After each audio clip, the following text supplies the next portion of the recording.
Hey there everyone, welcome to another Poshmark closet review. I'm Rebecca the Reseller, and on this channel I help you increase your Poshmark sales. I share a lot of Poshmark selling tips and I do Poshmark closet reviews like this one. So if you are interested in learning how to do better on Poshmark and make more sales and how to sell in general on Poshmark, please consider subscribing. This is a Poshmark closet review for Catherine. Catherine, thank you so much for purchasing this. I enjoyed looking through your closet. I have your summary here as well as this video to kind of help you make some improvements. I definitely think that you're doing a lot of things right, but I do think there are some areas that we can focus on, and I look forward to sharing that with you. And for those watching at home, if you're interested in getting a Poshmark closet review, just check out the description and find the link to my Etsy shop, which is where I have all of my reseller tools for you. So let's dive in. So first of all, for those that maybe have watched some of these before, some of the things in the beginning are repetitive because I like to hit on some of the main format issues and just general things that everyone has to deal with a Poshmark closet and setting it up. So some of them might be repetitive, but then as I get into her product mix, as I get into her items, her photos, her listing, that's where it gets different for everyone. So if you've watched some of these before, stay tuned, hang out with me because there is going to be a lot of custom information for her, but I like to get a lot of these little things out of the way. So starting with the name field, if you add an exclamation point to the beginning of it, what it does is bring you up higher in an alphabetical list of closets. So the reason why that can be helpful is because you can set it up once. Right now you say Catherine Star Posh Ambassador, which is totally fine, and you could completely leave it that way. But if you want to get maybe more followers, which you could use, you want to go ahead and put an exclamation point at the beginning of your name. That'll bring you up higher in a list of followers. And so when someone goes to a list of followers, like if I click on your followers, there's a list, and I could go follow, follow, follow, follow, follow as a way to get more followers. A lot of people do this. And so if you are at the top of that list, you have more of a chance of getting followed by someone who is following to get followers. It's a lot of follow talk. And, followers aren't the end all be all of things, but I'm always of the mind that it can't hurt you. It can't hurt you to have more followers. I don't think you should do a lot. We'll talk about it. I don't think you should do a lot to go and proactively get them, but this is something where if you put the exclamation point, it does that little trick for you, and then it's done and you don't have to spend any more time on it. So I always recommend that. For your banner looks good. It's just the nice sky, which is nice. The info line, though, I think we have a missed opportunity here. So right now in the info line where that little I is, you wrote Poshmark Ambassador. That's great. You're letting people know that you're a Posh Ambassador. And there's a lot of talk about whether that's helpful or not helpful. I don't think it hurts saying it, but you already have it in your name, so you don't need to say it again. What I think would be really good to say here, because it is prime real estate at the top of your closet, is to use it to your advantage to build buyer confidence and let them know a little bit more about you. So what you could put, and what I put, is how many items I've sold. I put that I ship same or next day. I put that I'm a professional seller. You can put that the items are packaged with care. You can put whatever you want to highlight that may be unique to you, or just lets the buyer know, but if you buy from me, here's some things you can expect. Here's a little bit about the experience you're going to get. And so letting them know that an item ships quickly, letting them know that you sold a bunch of items, and letting them know that you consider yourself to be a professional seller, if you do, of course, are good things to tell someone, because it lets them know that you're not somebody that's gonna accept their offer and then never ship the item, or that you told them it was in excellent condition but there's rips and stains everywhere, or that you told them it was this kind of designer but you're actually going to send them a knockoff. There's so many bad things that happen on Poshmark that buyers, and I know because I've bought a lot of stuff on Poshmark and I've had some really great experiences, but I've also had some really negative and terrible experiences. And so people have a little bit of concern, especially Poshmark is getting new users all the time. People that maybe have never bought a pre-owned item, have never bought a pre-owned item online before. And so they have a lot of reservations about this buying process to begin with. add that to maybe they've been burned in the past, you have a lot to overcome as a seller. And this is something that I talk about a lot in a lot of different ways, because I really feel like if you go the extra mile to make a buyer confident in you, that is an amazing thing and will really help your sales. So that was a big long one, but I think it's important. So I would put in that line X amount of items sold, professional seller, ship same next day, any of those kinds of things to just kind of give them some more information. The avatar, which is the picture of you, beautiful, you look nice and smiley, that's great. It lets people know that they're buying from a person. I've experimented with photo of me versus just putting my logo, and I've opted to just put my logo. Either is fine, but you totally don't have to have a logo. The picture of you is perfectly fine. You don't need to change a thing. Next, you don't have a link that usually would go like right under where it says Posh Ambassador right now. If you don't have a link, that's fine. If you have social media that you use to promote your closet, like Instagram or whatever, you can put that link there and then they can follow you there. But if you don't do anything like that to promote your Poshmark closet, then don't put anything, because you don't want to, add something in there that doesn't make sense. Okay, all-time number of listings, you have 274. So that tells me, just looking generally here, you're relatively new to Poshmark. Now, I know when I click in the About section, because I've already done it, that you're not new to Poshmark.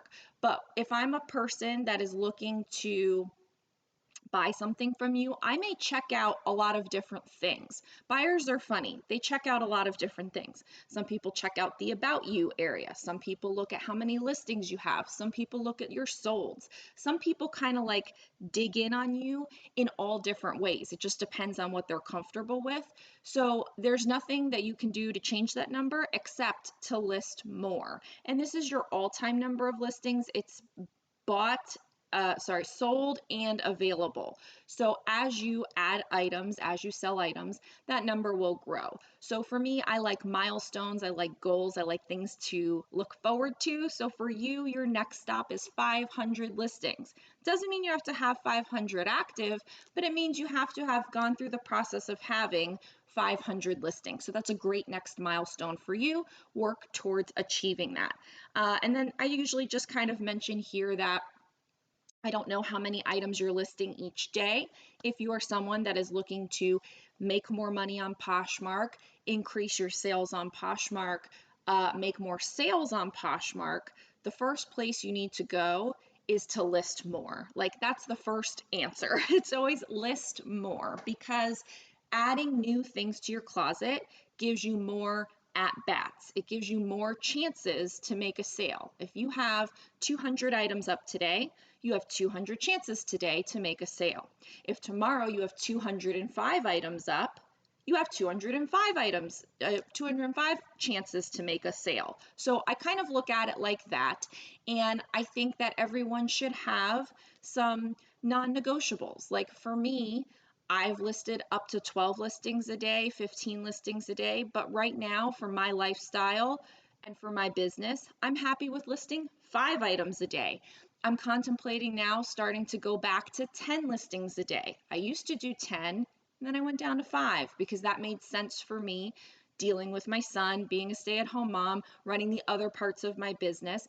And so your number of listings can change with your life. That's the great thing about reselling. But you can't expect to sell 10 listings a day or sell, 10 $10 sales and make $100 a day or whatever if you're not adding at least that amount of listings, because you certainly could. You could have 200 items up, list nothing today, and make 10 sales. Could totally happen.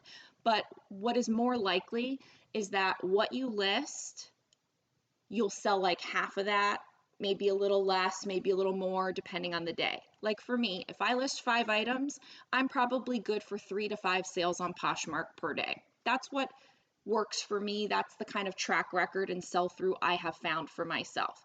But that's not right for everyone. And that's also me with, now I have about 700 items up. So if you have a smaller closet, more less chances for things to sell because you have less items available, your sell-through is probably not going to be as high. So if you make consistent sales, I think that's the first goal to have. And then you can increase it from there by listing more. I hope that makes sense, because I think sometimes I don't really get to talk a lot about listings and listing habits. And let me know in the comments below, for those that are watching at home, if you would like a video more about listing habits and like having daily listing goals and things like that, because that might be a good conversation to have. So for you, Catherine, I think that, if you're listing one item a day, try listing 2 items a day. If you're listing 2 items a day, try listing 4 items a day. If you're listing 5 items a day, try listing 7 items a day. I'm not a big believer in jumping astronomically. It's a hard habit to develop. So if you can start with consistently every day listing 1, then go to 2. If you can do that really well and that works out for you for 2 weeks, then go to 4 and then go to 6 or whatever, but small increments, because that will help you build a solid foundation and habit. Okay, that was a big one. Next is shares, 6,000 shares. So hopefully what I'm seeing is that you did your 5,000 shares, which they require you to do on Poshmark so that you can become a Poshmark ambassador. I think it's still 5,000. And then maybe you did a little more. I would not make community sharing a big part of your day or part of your Poshmark duties. It doesn't really help you that much. What helps you more is sharing your own items, listing, relisting, revising, fixing photos, doing other things work in your closet rather than sharing other people's items. So you did what you needed to do to get your Poshmark ambassador status. Should you ever feel the need where you're like sitting in the car, you have nothing to do, you've done all the things you need for yourself and you just want to be a nice person, share some items. But don't make that something that you do that you think is going to help your business move forward, because it really won't. Okay, and I have in here some more things that you can do within your summary as well. Oh, followers and following. So you have about 4,000 followers. So again, this indicates to me, not a lot of work has been done here. You might have made an account, bought a bunch of stuff, and never really sold. Or maybe you listed some things, but you weren't really that active. You weren't really taking it that seriously. And maybe now, by purchasing a closet review, I'm assuming you're trying to make some money now. I don't think you would buy a closet review for Poshmark if you weren't trying to make money, because this was an investment. So I think you don't need a lot of followers to make sales, but having followers is helpful in certain ways. And I'll give you an example. I have thrifted items in my closet and I have boutique items in my closet. And when I share items from my closet, it goes to like 400,000 people, because I have like 400,000 followers, and that's gained over time. And so you have 400,000, did I say 4,000? 400,000 chances for someone to see your item if that's how many followers you have. So every share that you do potentially has the impact multiplied by how many followers you have. So again, I have 400,000 followers, you have 4,000 followers. When I share an item, 400,000 people see it. When you share an item, 4,000 people see it. Now, that's if someone is looking through their feed. The reason I mentioned that I have boutique and thrifted is because I think sometimes with thrifted, people have an item in mind. They want to buy a Lululemon top, just like you have here, and so they're going to search Lululemon top, and if you share, yours is going to show up at the top, and so they might see your item, and then they might buy your item. If I didn't share and I also have a Lululemon top, mine's not going to come up as high, they may not see it, they can't buy mine. That's the idea with sharing right now. So it's not about necessarily like if you share your Lululemon top and someone just happens to see it in their feed and they're like, oh, let me buy it. I mean, I'm sure there are some people that make impulse purchases like that, but I think a lot of times with thrifted, people have something in mind that they're looking for at that time. So they're doing more of a search to their buy. Whereas with boutique items, I find a direct correlation when I share my boutique items that I get sales after. Not every single time, of course, because I do share like 3 to 5 times a day, but not every single time. But often a sale for a boutique item comes right after a share. And so that leads me to think not that someone searched for the boho gold layered necklace that I have. Maybe they searched for it at that time and happened to buy it, but I think that they happened to see it, liked it, said, oh, that's cute. It's only $18. I have some Posh credit. Let me buy it. And so that might be more of an impulse purchase. And so for me, I like that I have so many followers because I think that that serves me well. Every time I share that boutique item, it goes to 400,000 people, and chances are that someone might, on an impulse, buy that item because they may not necessarily have been seeking it out, but when it was plopped in their feed, they were like, oh, that's cute, let me buy it. It was like a no-brainer. So most people probably don't shop from the feed, and therefore that's why followers don't really matter, because most purchases are made through search, and that's why sharing matters more than having followers. But I don't think it can hurt. And so should you find yourself in a position where, I always say you're in the car, like let's say somebody's driving, you're in the car, you're just kind of blah, blah, blah, you can click some buttons. And, you're waiting for an airplane. If you're traveling somewhere, you can click some buttons. You have literally nothing else to do. But that's only if you've shared. It's only if you've listed that day. If you've done all the other things that have more of an impact for your business, then you can do some mindless following while you're watching TV, and that could potentially generate you some followers. But sharing also gets you followers, listing also gets you followers. So over time, you'll get followers anyway. I just point that out because I think that there is some value to having more, and so you shouldn't completely put it out of your mind. It just shouldn't be like your first priority in doing things for your business. Last active, when I looked before, you had just been active, and so that's good. Let's see, yep, last active this hour, so that's great. As a buyer on Poshmark, that's one of the things that I specifically look for is, when has this person last been on Poshmark? Sometimes I'll look for an item and the item won't have been shared in a few days. And so I'm like, oh, that's not a good sign. Maybe this person isn't on Poshmark anymore, or isn't going to look and see my offer, or isn't going to whatever. But then I look at last active and I see they were last active this hour, which means they are checking the app. They're just not doing a lot of sharing. And well, that doesn't matter. So, for me, knowing that you were last active this hour makes a bigger difference when I'm buying. And then as far as love notes, you've given 2 and you've received 13, which is great. So I don't know how many total sales that you've had, but you've at least had 13 because you have 13 love notes, and likely you have more sales because not everybody leaves a love note. And so I think you can start promoting, I would say maybe over 20 sales, over 50 sales. I don't know what the cutoff is for a Poshmark ambassador anymore. I don't remember. It's been a long time. But I know you need to have a certain amount of sales in order to be one, but I do think, going back to your title up there, you can put how many items sold. I wouldn't put it if you've only made a few sales, but I would put it if you've made like over 25, over 50, over 100. I think that that's a significant amount to let people know that you're not brand new and that you have made sales. Okay. Average ship time, yay, you have average ship time of same day, which is fantastic. Can't get better than that. So really good for you, and this will serve you well. And I'll tell you why. I'm getting ready to go on a vacation. I actually just got back from a short vacation, and I didn't put my closet on vacation mode. I just let people know that I have a shipping delay. I'm actually going to do a whole video about this, which may come up before or after, so I don't know. But know that there's a video coming about vacation mode, and should you or shouldn't you do it. And so I didn't. I left my closet open for a few days, and I just told them I'd ship when I get back. And I have some, additional thoughts on that.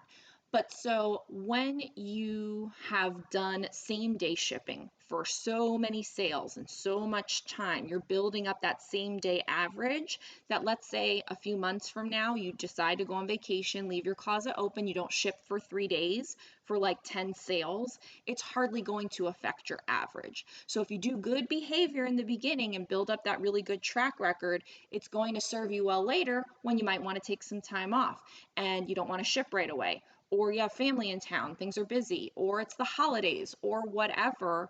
you have built up a nice average to where later, if you don't ship on time, it won't affect your rating here. It will be, eaten up by your average. So just keep that in mind. Good behavior in the beginning will serve you well later. You've been a Posher, as I mentioned earlier, I had already seen this. So you've been a Posher since July of 2018. So it's 2021. That's like 3 years. Next month, it's June right now of 2021. So next month will be your Poshversary. So congratulations.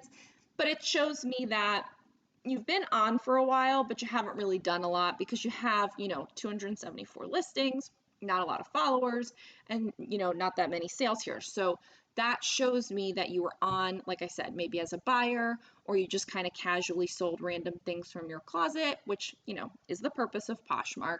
And so maybe now you're taking it more seriously. So I don't really worry about how long someone has been on the app. I do know, though, some people look at that. And so all I can say is if you have buyers that are looking at that and they're not looking at other indicators, you may want to do a little bit of work to kind of get your numbers to correspond with how long you've been on Poshmark and like your history. So, when you get to 500 listings, that's going to make a little bit more sense because you've been on Poshmark for a few years. Does that make sense? So you want to eventually kind of get your numbers to coincide with your Poshmark history. And, I wouldn't kill yourself over that, but some people do look at that. Okay, closet signs. So let's go back. So I scrolled through your whole closet, looked through the whole thing. You had 2 closet signs at the end of all of your listings. So I put one up here, which was bundle and save. And like, that's good. It's nice to have. You haven't shared it in 3 days. If you don't share it, no one will see it. And if it's at the bottom, no one's really going to see it there either. So this particular sign isn't really doing a whole lot for you, but I'm not opposed to the fact that you have it. I think it could be, designed a little bit nicer. I know everybody's skills are different, but I just don't think that this, does a lot for you. So if you're going to have it, do it nice or have someone make it for you. Or I have some that are already pre-made in my Etsy shop. Like you can go there and see what's available because I have like entire bundle packs of signs available. And you don't have to buy mine. You can totally make them yourself. But I don't think that this is doing anything for you. Now, there was another sign which I thought I had pulled up, but I guess I didn't because I wanted to avoid having to scroll through the whole thing. Let me see if I can find it. It was about offers. So I do want to specifically talk about that, but while I'm finding it, I did want to mention though that none of these signs were like a bookmark sign or a welcome sign to your closet. And so for me, that is more important. I think everyone should have a bookmark sign or a welcome sign. Mine has some information about my closet. I have a link for you, I think, in here that takes you to it. Otherwise, you can always check out my closet. But it has my logo and it says that I'm a professional seller and that I ship same next day and I've sold over 7,000 items. And actually, pretty soon here, I'm going to hit 8,000 items sold on Poshmark. And so I'll update that. And that stays at the top for the most part. And it's there to welcome someone like when you walk in a brick and mortar store. And it's there for someone to like it, and then they could easily find my closet again by going to their likes and finding my sign. And so I think that that is a nice touch, and I think it serves some functional purposes by communicating with potential buyers and giving them a way to find your closet. So I highly recommend that you have a welcome or bookmark sign. Now here's the sign. Open reasonable offers, make me an offer, bundle to save. So bundle to save, fine. Make me an offer, fine. Open to reasonable offers, I don't like it. So I am not a fan of that. I don't like when people say reasonable offers. I get why you're saying it, but I think it is off-putting. It is bothersome to me as a potential shopper because I don't know what you think is reasonable. And by you telling me that you are open to reasonable offers, that tells me that you're not open to not reasonable offers, and I don't know what either one of those are in your eyes.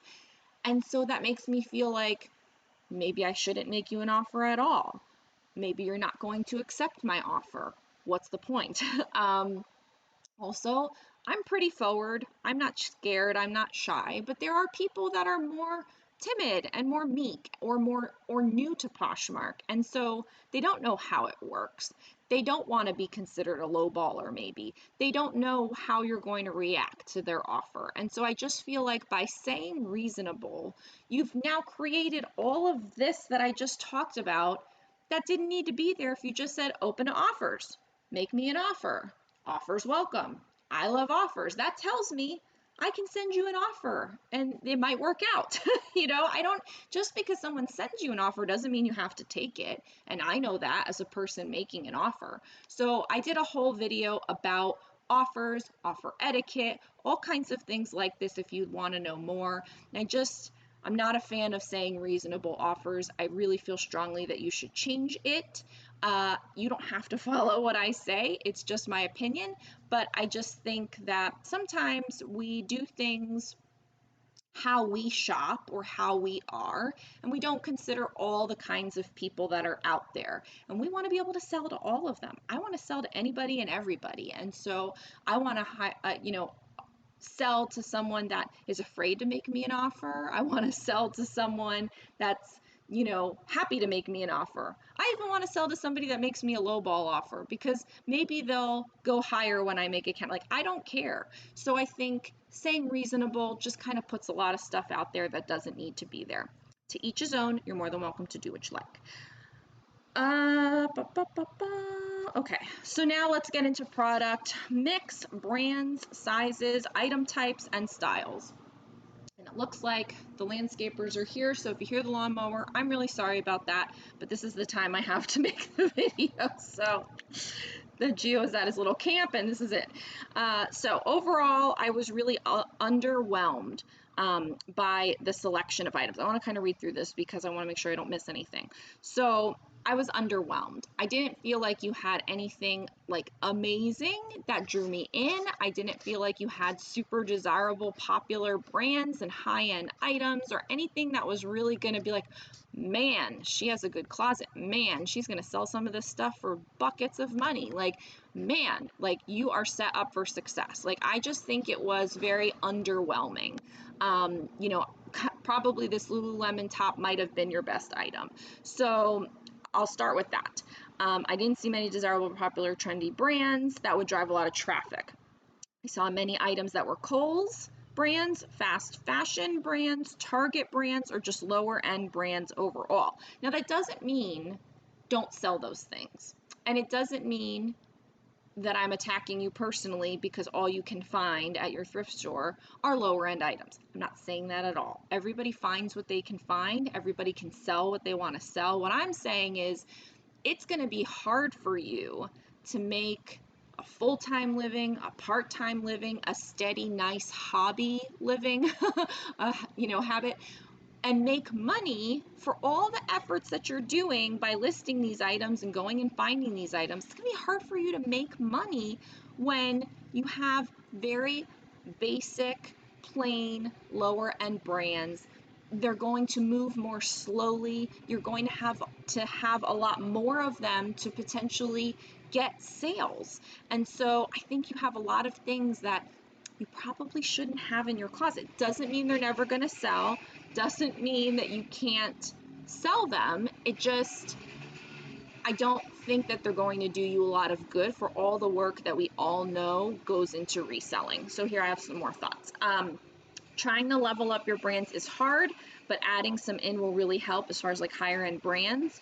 Your mix of sizes and item types and style overall is good. Like I thought you had a lot of different kinds of things, which was nice. Sizes were good. I think that you could include some more substantial items. So things like jackets, sweaters, swimwear, and dresses. These are things that people are willing to pay more for because inherently a jacket is a more substantial item, and I'm willing to pay more for a jacket than I am a little short sleeve blouse. I'm willing to pay more for jeans than I am for shorts. I'm willing to pay more for a swimsuit than I am for a tank top. And so I think having items that carry with them more value in and of themselves, regardless of brand, is a good way to go and a good way to be thinking, especially if it's challenging for you to find good brands. And I know what that's like, because I could go to my thrift store and not find anything worth it. And I can go to my bins and get a cart full of nonsense. So I totally have been there. I've just made choices later in my reselling career, which you could make earlier in your reselling career, that lead me to seek out now items that are of higher value inherently, like I just said, or brands that are of higher value, because my time is worth it. And all the work and storage that goes into having a closet with a lot of items, you need those items to sell. You need them to sell in a couple of months. You know, you can't just sit on an item forever and then when it does sell it for $8. That's terrible. I'm not saying don't do it, and I'm not saying you can't make a few bucks here and there doing that, but if you're trying to make this like consistent money, you really have to think about how you can put out some money and make more money by selling it at a higher value more times. And so that is where you get to take your profit. And it's important to think that way. Okay, so I saw a lot of things that were just kind of basic, plain tops that themselves don't carry a lot of value. Look for fabrics that are more desirable, like cashmere or silk or leather, and consider making what I'm calling a no-low list. We've heard that before, perhaps, where it's something that you no longer are looking out for. You're no longer going to carry this brand. So, you know, a few years ago, I made this decision that I would no longer carry Coldwater Creek. I would no longer carry Liz Claiborne. I would no longer carry Forever 21, Old Navy, Target brands, Kohl's brands for the most part, Walmart brands, you know, Faded Glory and Exhilaration and all of these kinds of things. Like those are on my no-low list. If I see it, I don't look at it. I don't pick it up and I don't buy it and I don't list it. Like that's not something that I do. It was something that I did and I didn't have a lot of success with it. And so I've decided that those are now no-lows for me. And so I think you might want to consider doing that. I thought that a lot of the tops were basic and so maybe not things that people are actively searching for online. And a lot of your items had flaws. As I clicked into many of the items looking at the listings and the photos, many had noted flaws, which it's great that you're noting the flaws. That's good. But I think that if you had a Tory Burch top that had a flaw, someone would still buy it because they wanted a Tory Burch top. If you had a Michael Kors cashmere sweater, and I'm not talking Michael Kors, I'm talking Michael Kors, you know, the collection. If you had that and it had a small hole in it, someone would still buy it. If you had, you know, something that's super trendy and in style right now that had a flaw, someone perhaps would still buy it. But if you have a basic regular thing that have, you know, nothing really special to it, like a plain American Eagle top or any of these things here, no one's going to buy that, likely, because there's 18 other ones available because it's a common item and they're available without flaws. Like if you have a loft top, and I have a loft top and yours has flaws, and me and 8 other sellers also have that exact same loft top or something comparable and similar, and ours don't have flaws, why would they buy your loft top with flaws when there's a plethora of other options? So I just want you to consider that, because I totally know what it's like to go to the bins or the thrift store, find an item, you're like, this is great, I'm excited, I want to carry this item, it's good, and then either you buy it without noticing the flaw, or you get it home, you notice the flaw, or wherever you figure out the flaw, but you're like, well, I already have it, so I might as well list it, someone will buy it. That's, you know, you have to consider what it is, and will someone really buy it? Maybe even go on Poshmark and look and see if you could find that thing and see if any of them have flaws, or if any of them have sold that have had a flaw. I mean, I think that would be a lot of work, but you know, if you don't want to take my word for it, I guess you could do that exercise and see if that would help bring you around to the fact that don't buy things on purpose with flaws unless it is amazing, in brand or trend or whatever. And then if you do get one home that has a flaw, if it's from the bins, you probably can't return it. But if it's from a regular Goodwill or another thrift store, you might be able to exchange it. If you still have the tags on it, you might be able to exchange it, and don't be afraid to do that. And also try to up your game when it comes to your quality check so that you can really combat against buying things that have flaws because you're not doing a good quality check. And I have a video on my tips for the bins and how to do a really good quality check. So, you might want to consider that video. Okay, Build your brand knowledge by watching haul videos, what's sold videos, and checking solds on Poshmark. I am so sorry, everyone that's watching, that my landscapers are here. Usually they come on Tuesday, so I thought today would be okay to record this video, and I don't have another time to do it. But also look up more brands at the thrift store. So it's great to know all the high-end brands that so-and-so is selling, that shares it in a YouTube video. And it's really great to go on Poshmark and check what's selling by looking at the solds. That's great. But what if you never find any of those? What if you go to your thrift store and you're never gonna find Jill Sander and Susanna Monaco, and I'm like losing my like Ralph Lauren, like amazing, like good brands. What if you don't find those? What if all you find is lower end brands? Well, then you need to go through what you can find and set some criteria for yourself and look up each of those items and see what you can take home with you that is of value, and leave behind the things that are not of value. Don't just buy things because it's all you can find. I don't believe in that. I think that you can probably get a few dollars here and there, but when we go into your solds, we'll talk about this probably a little more.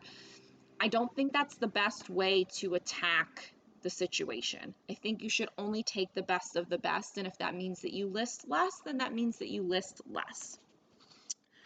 Okay, so there's just a couple other little notes. We don't have to go over that. Okay, what was the last? Okay, so photos. Overall, your cover photos look great. You are presenting the items well. I can tell you're a professional seller because everything is nicely done. It looks consistent, and so I don't think you have a photo issue. Overall, the background is great because even though there are some things in it, it is overall clean and clear. So like just looking at these 3 photos here, the Lululemon one, it's clean and clear even though it's not white, and you have an outlet in the background. So what? It's an outlet. Like, that's not the worst thing. If that is the only place that you can take photos, I think it's fine. You put it on there nicely. The alloy apparel top, the love and hate blue black, like they're fine. If we keep scrolling down, I think the ones that I have more of an issue with are the ones hanging on the door, because to me that is less of a professional seller. There's nothing wrong with it. You can totally sell items that way. I used to sell items that way in the very beginning, but I did level up to having a command hook on a clear wall. I use photo background paper. You don't have to. I use an editing, I use PicTap Go, which I do recommend for you because I think even though the photos look good, they could be a little brighter. That couldn't hurt you. So you might want to edit. I don't know that you need to necessarily get a lighting kit or anything like that, unless you already have one. I don't know, but I think it's fine. I think the best thing would be, if you wanted to do something to level up, would be to get your mannequin somewhere else. This corner where you can see your bed, you can see the bed headboard, you can see the crown molding or whatever it's called, the border on the side. It's not ideal. It's not clean and clear. It reminds me that I'm in your house. What is your house clean? Like, for me, the more I don't want to say sterile, but like plain and clean and clear that you can make the item, I feel like is good, because it lets people know that it's in a clean and clear space. So the item is well kept. There's no pet hair around it. There's no dirty things around it. Like, anytime I see something that reminds me that it was taken in someone's house, I think about, like, what do I think about that? Like, it rubs me the wrong way. That could just be my personal style, but I think that the less you can have that reminds them that it's in your house, the better. And so let's see, these were on your bed. I'm not a fan of on the bed. I think you can just get, poster board from $1, from the dollar store for $1, and it's white and it doesn't show me that it's on your bed. And again, these here that have, it's on the corner of the door. So now you have two different colors. It's kind of like tilted and sideways. It's not my favorite. Can you totally sell things that way? Absolutely. But if you're trying to become a professional seller, if you're trying to make more sales, then you can do things that make your items look better that will help you make more sales. So I think sometimes I get a little misunderstood. I'm not saying you can't sell an item if you hang it on the back of a door. You certainly can. Every, watch is right twice a day. But if you want to make more sales, you might want to have a clean and clear background, and that would present the item in a better way, and it would appease a lot more different kinds of people than someone that is okay with buying something off the back of a door versus someone that might not be okay with buying something off the back of a door. There's all kinds of people in this world, and so if you want to sell to all of them, you have to take all of their preferences into account. So again, I thought your photos looked good. I just think that there's a couple ways that you could level up in the presentation by removing some of those things. Now let's go in here. This wasn't the one that I looked at, but we can look at this one. So you've got the mannequin, then you got the close-up, then you got the Lululemon, then you got, I guess, the back of the mannequin, then you have the inside for the size dot. So for a Lululemon item, like, that's all you can show. This other item that I saw that you had, like, you had so many photos, and I think that's great. Having a good number of photos gives the buyer confidence that you're showing them everything, and so you're not hiding anything, you're showing them all of it, all the details, the front and the back and the side and all these things. So having a good amount of photos is just as important, I think, as having a good cover photo. Both are important, but think about the buying behavior of someone. If the cover photo isn't good, they're never going to see the rest of your photos because they're never going to click on your item. So I think the most attention needs to be paid to the cover photo, but then having good other photos and enough of them is also important. I also really like that you have the bundle savings, that you promote your bundle savings in a sign, and you have that inside your listing. That's something I do and recommend, so I think that's great. And then you also have another sign that says quick to ship, we'll ship same day unless order gets in after hours, then we'll ship next day. Okay, so I like that you have them. I think, same as I said before, they could be designed in a more professional and appealing way. What this looks like is what it is. You had an app or you did something on the computer and you just put a background and you type some words. The spacing is off, and so it doesn't look designed to me or like a real graphic. It looks like you just made a little sign. And so again, will that help you? Sure. Could you do it better? Absolutely. So I'm just telling you ways that you can level up. I think you can design it a little bit more professionally. And there's lots of Canva templates. I'm an affiliate for Canva. There's a link in my description. You can check out Canva and get all the bells and whistles. There's also a free version as well. There's the Over app, there's Typorama, like there's lots of options to make these kinds of signs. But the idea of having it in there, I love. And so I'm happy you're doing that. And we'll talk about your bundle discount later. And I think that you have a little bit of a missed opportunity here with the signs because you could say more things. All you're really telling me is bundle savings and, if you buy it at 5:30 because it's after hours, I'm going to ship it the next day. Do I think that that's like important information? No, I think if you just said ship same/next day, that gets the point across because we're all in different time zones. Maybe post offices close at different times. What's after hours? Like there's just a lot of, again, like with the reasonable offers, that like there's just a lot of information that doesn't need to even be addressed by saying all of that. So I think it would be better if you said, that I sold over X amount of items, or that I'm going to package your item with care, or that I'm a professional seller, or you could say Poshmark ambassador there again, or any other things that just tells them more helpful information than, you know, all of that. Unless it's after hours or it's on a Tuesday, you didn't mention anything about holidays, you know, I'm pulling your leg. But I think, you know, it when you make an effort to tell someone something, it should tell them something helpful. And when you make an effort to tell them something, but it's not helpful, it could do more harm than good by confusing them. So in a buying situation like this, we don't want people to be confused. We want them to feel confident about buying from you. So I guess that's my point.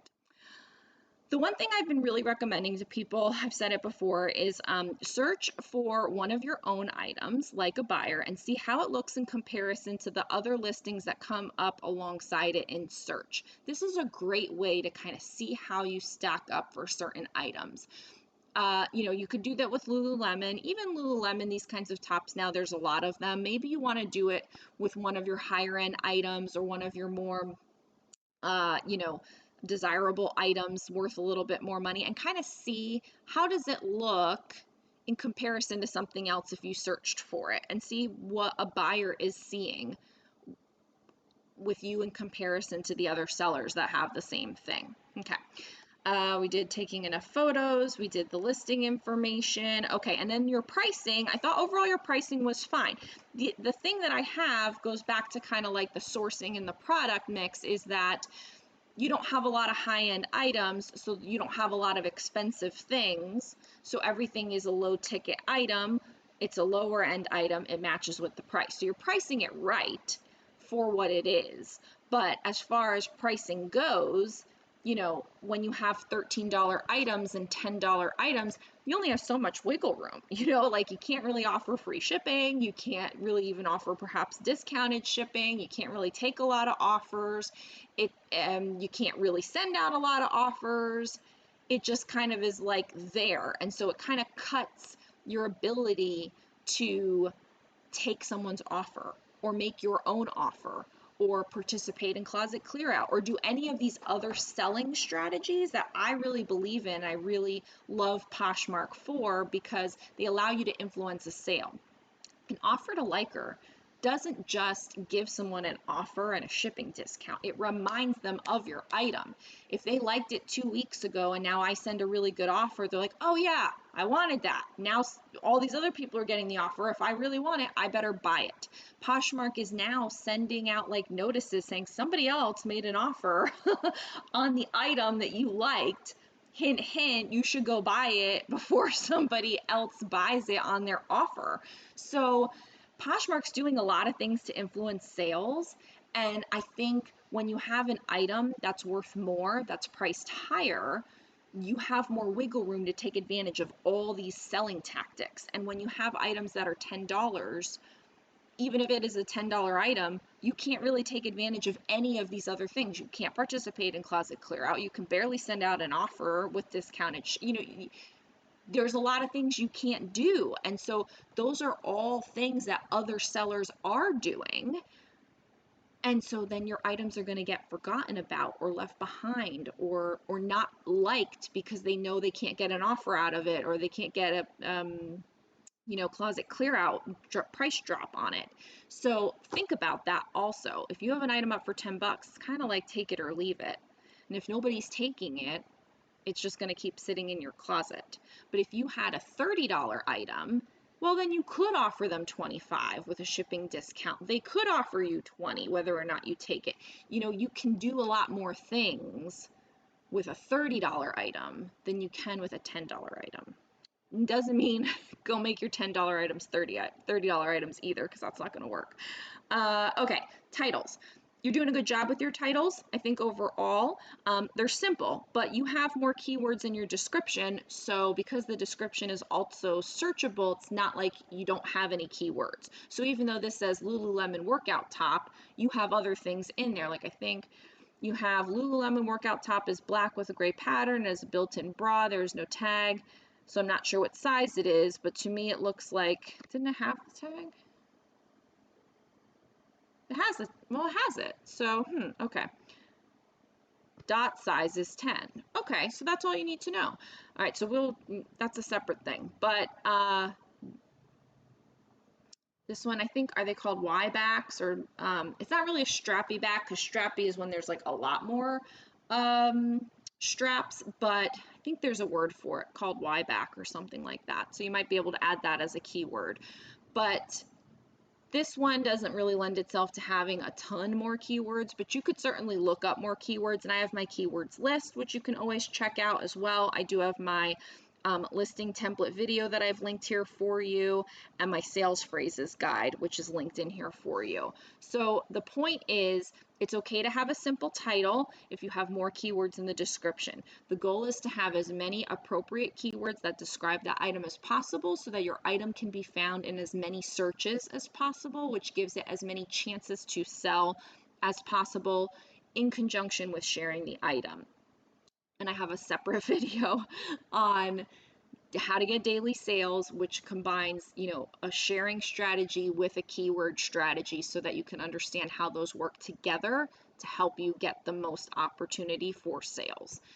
The one thing I will say though is don't put emojis in your title or description, because Poshmark has come out and said that that hurts your SEO for that item. So not only can you find items in Poshmark, but someone can find your item on Google if they're doing a search. And so by adding all these emojis, you're kind of hurting your chances for those items being found that way.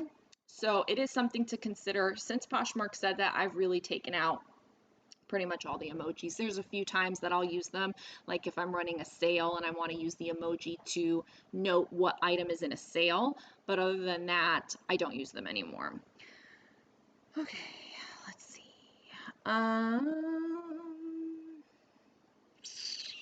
Titles. Okay. Description. Make sure from item to item you address many opportunities for keywords like length, neckline, sleeve, style, item type, fit, occasion, formality, print, texture, fabric, feel, weight, stretch, how you put it on, details, embellishments, and color. So, and there's even more than that. And that's why I have my keywords list, because there's like 400 keywords on it. Like, the goal is to go through every item until you can do this for yourself. Without a helping thing. The goal is to go through every item and check all the areas to add other keywords like V-neck, silky, flowy, fitted, round neckline, scoop neckline, blouse, top, if it's tank top or sleeveless blouse, like all the options that you can to get that item found. So I just encourage you to continue to revise listings and add new keywords all the time. As far as the description goes, I'm going to go to one that's newly listed, so that way we can see. So like this Eddie Bauer top, Eddie Bauer long sleeve shirt. This Eddie Bauer long sleeve shirt is a light blue color. It has a collar, 3 buttons, and buttons at the sleeves. It is soft and cozy. It is in good condition despite the thread pulling as shown. Size is small petite. So, there's a flaw, which is the thread pulling. Good condition is not very descriptive. I think you could say excellent condition with no flaws, or overall excellent condition and then note the flaw. But again, it goes back to, do you need to list an item that's not in excellent condition? Should you be listing items that are in good condition and with flaws? Only you can decide that for yourself. In my opinion, no. But that's me 5 years in, making choices about what I want to include in my Poshmark closet. And for you getting going, you can certainly choose to include any kind of item, but know that items with flaws take longer to sell if they sell at all. Items in good condition versus excellent condition may take longer to sell or not at all. So these are all things that you need to consider. But you do a nice job of having a paragraph format for your listing, because Poshmark has said that multiple line breaks kind of throws off SEO as well, and that your listing should be more a paragraph format. Now for me, I don't like do proper sentence structure. I, write a nice little catchy line at the beginning. I put keyword, comma, keyword. I don't really worry about the grammatical aspect of it. I just get the keywords in there and I communicate to the person that's potentially looking at this about experience, condition, what they're going to find with buying from me. So you have some of that because you have bundle to save, 15% off. Quick to ship, same or next day, if it order again with the after hours thing. So, I think you could simplify that. I think it could be one line. You might want to there put offers welcome, some additional things that you can do to boost buyer confidence. I do have a separate video about that, which I've linked for you in your summary so that you can look a little bit more in depth into that. I think you're covering all the right things, but I think it's kind of wordy. And so in my mind, the description is there to communicate confidence, to paint the picture for the person, and to get as many keywords in there as possible that apply so that it gets found in search, and then when the person finds it and is reading it, they want to buy it. And so, it's a lot of sentencey wordiness that doesn't really do anything for you, so you're using up a lot of characters that could be used to say other things, whether it's that it's career wear or work wear, how you would wear it, how you put it on, it's a pullover, all these different things fit, and it looks like maybe it's semi-fitted, all these different things that you can put. Collared, you put it has a collar. So someone might search for collar, but you could also say collared. And so there's that. Light blue color, pale blue, baby blue. These are all kinds of things that you could add with the keyword, with the characters that you have available to you, rather than this Eddie Bauer long sleeve shirt. You already said that at the top, and the brand is already covered in the brand area. So there's that. So again, I'm being very nitpicky here. I recognize that, but I want to give you as much value as I can, and then you can choose what you want to implement or not. But I feel like really analyzing the opportunity that you have for each individual listing to get as many eyeballs on it as possible, and you do that through keywords and through sharing. So if you get in good habits of crafting a really strong listing,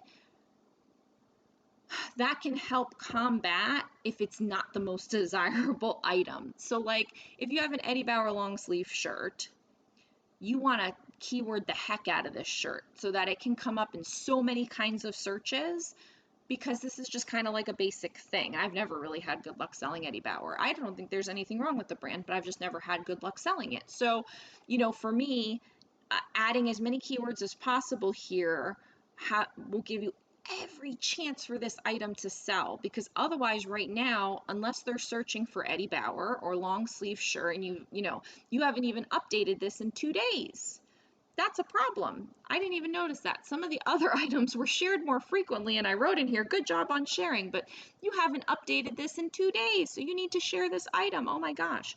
So anyway, that's a lot about title and description, but that's where you need the work, and not with your photos. And so, I wanted to give you a lot of value there. Now let's go into your solds, because I do think that is really helpful and really telling to go into your solds and see what's going on. So Flora Nicru's burgundy and black lace top, $18. Chaser tank top, $7. New Tags Nike shorts, $14. American Eagle top, $8. So we haven't hit 20 yet. Quiz American, that's actually a cool American flag shirt, $15. Palazzo pants, $10. Festival pants, $8. Palazzo pants, $8. So we've got a lot of sales. You're doing okay. We don't even have a $20 sale yet. Okay, what's this? Arthur Court Silver Bunny Crudité Platter. So that you sold for 20 bucks, and then you've got a purse that you sold for 20 bucks. So I'm just saying, like, if you're wanting to make this a thing, can you really get by with $7 and $8 sales? If you're not just, because if you're just cleaning out your closet, then $7 and $8 sales are fine. Because if you had a garage sale, you'd only sell something for a couple of dollars. So here you list it online, you sell it for a couple dollars, you know, get some things out of your house, that's great. For the hobby seller, or for somebody who's just cleaning out their closet, $7 and $8 sales are fine. But if you're trying to make a couple $100s a month to pay off debt, pay for a vacation, pay for kids' activities, make a part-time job for yourself, maybe someday you want it to be a full-time job, you know, whatever your goal is, whatever your reason for Poshmark is, you got to think about, are those kinds of sales going to get you where you want to go? And think about all the work that you put into this. I mean, you take a lot of photos, so it's got to take you a few minutes to take all those photos of the item. What's your sourcing process? How long did you have to go to the thrift store for? How far did you have to travel? Did you have to take time away from kids if you have kids? You know, are you ignoring cleaning your house because you're out thrifting and listing items to make money, and so really you should be cleaning your house? You know, I'm just joking, but like, it it is a valuable thing what you do. Going and finding an item, purchasing it with your money, taking photos of it, listing it, buying a closet review from me, all of that is hard work.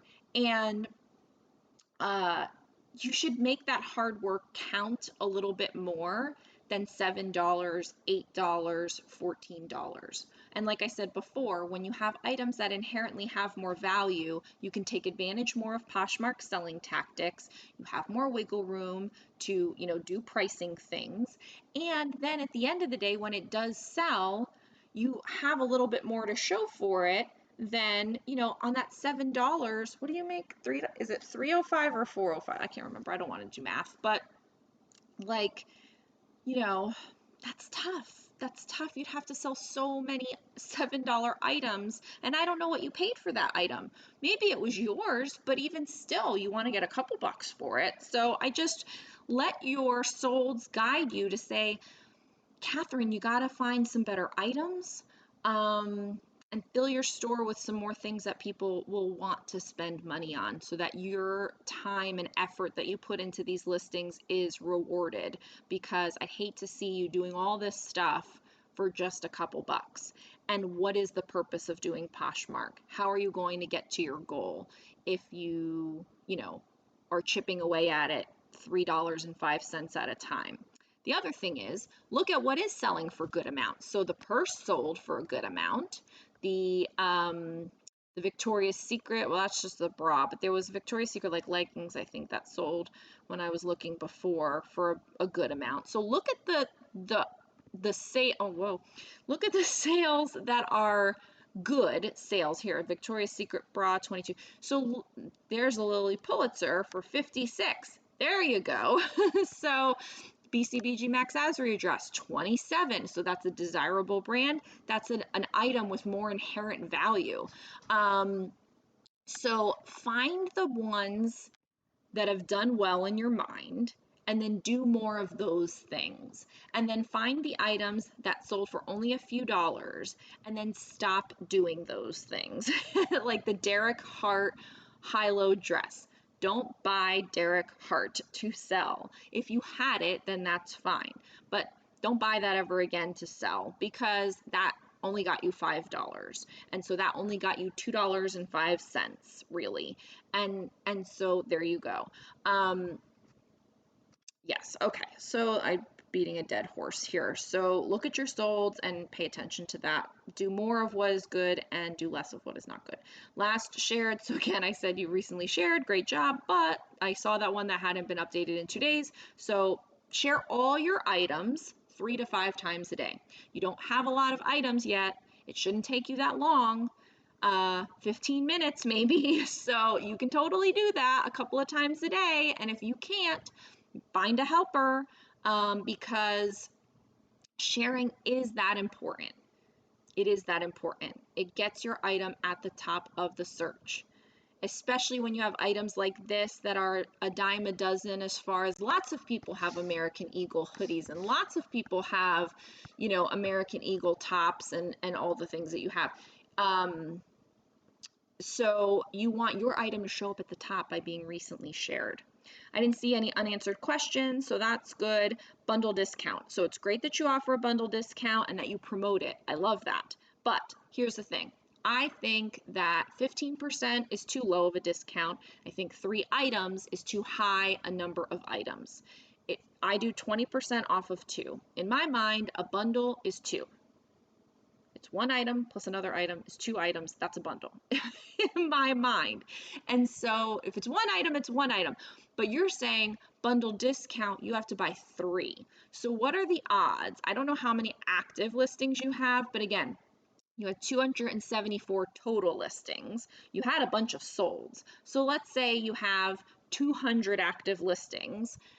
What are the odds that I'm going to find 3 items that are in my size that I like? I don't buy things with flaws, so they can't have any flaws, and that I want right now in your closet. What are the odds that I'm going to find 3 things? I don't know that I am. And so when you have a smaller closet, you want to encourage people to bundle. And so by telling me I have to have 3 items, I'm already like, I don't know, I'm going to find 3 items in her closet. That's not going to work for me. So already I can't get your bundle discount. And then already, if you have prices that don't really allow for a lot of offers and you've already told me I can only give you a reasonable offer, like what am I supposed to do with that as a buyer? So consider 20% off of 2. Now, if you do that, I know that's going to kind of mess you up because you have it promoted everywhere as 15% off of 3, but I will tell you, sometimes you need to bite the bullet, make a change because you feel really good about that change and that it's going to help you make more sales, and you just take however long it takes you, and your mission is to go through all those listings and fix them. I can't tell you how many times in my 5 years of being on Poshmark I have redone something in my, whether it's Poshmark signs, closet signs, whether it's redoing photos, whether it's going through and adding a new keyword that I found out about to all the appropriate listings. I just recently went through and added free shipping to everything. I've added bundle sale signs and then taken them out. I've added emojis for sales and then I've taken them out. I've gone through my closet with hundreds, and I mean, at one point my closet had 2,000 items active. No joke. And so I've gone through and made a change. So it can be done. Just be sure that that's what you want to do. You don't have to take my advice, but I do think 20% off of 2 might encourage more bundle sales. That would be great for you. And yes, then you would have to go and make adjustments to your sign, which I kind of recommended anyway. So, this closet review can be the impetus for like a full-fledged reboot of your closet. And so, I just recently launched my course, the Poshmark 30-day reboot, for those that want to literally go through everything in their closet, through all these daily tasks and do these reboot measures. And so I'm telling you to do some of them right now. You don't have to, but I think it's a wise idea. So let's get into the final impressions. This was a long one, but I haven't done one in a while, so I hope that everyone watching will find something they can take away for their own closet. And then for you, Catherine, I really hope that you find a lot of value in this. So overall, I think your closet is in great shape because you have a lot of the fundamentals down and now just need to focus on the improvements that you should make to level up and increase your Poshmark sales. Your photos don't need work, just consider editing to brighten them. Your listings have all the basics, just consider more keywords and a template that will keep things consistent. Your main area of focus needs to be on sourcing better items and not listing lower value items. Your main mission should be to scroll through the solds on Poshmark as much as possible to gain knowledge of what is selling. You should, though, more importantly, be looking up more items at the thrift store before you buy, so you can determine that if that item is worth it to get or not. And improve your quality checks so you don't list items that have flaws. Build your inventory of good, valuable items. List and share often. You will see a great increase in your sales, and I have no doubt that you will have success. So I really do feel like you've got everything I just said. Good fundamentals, you're in a good spot. You just need to kind of really hone in on that listing template and getting good quality things. And then on top of that, list and share, and I do think you'll see an increase in sales. So I really hope that this was helpful for you, Catherine, and for those watching at home. Again, check out the description for all the things that I recommend. All my recommendations and resources are down in the description below. Please watch whatever video comes up next. And thank you, Catherine, for purchasing a closet review. Have a great day. Bye.